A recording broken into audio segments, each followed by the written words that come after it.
My name is Trenton Moore. I was one of the first groups, I believe, for Kids College. I loved it. I wish it was longer. I want to be there forever, but I think I got to cook something. I don't know why, but they let me cook something.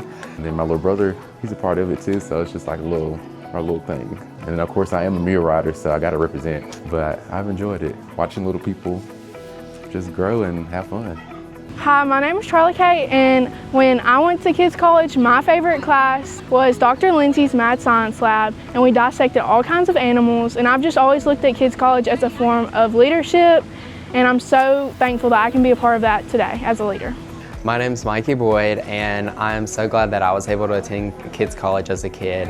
My favorite class was Kids and Grill 2, and I'm so glad that I'm able to volunteer and help these kids grow and experience what I experienced. Hi, my name's Tatum Carter. I was one of the first groups of Kids College, and now I'm a volunteer. So Kids College was always kind of a fun activity for me to do during the summer when I was in the house board. Been to it my entire life. So coming to do it for the volunteers and making an impact in these kids' summer is just really a full circle moment for me. It's been really fun.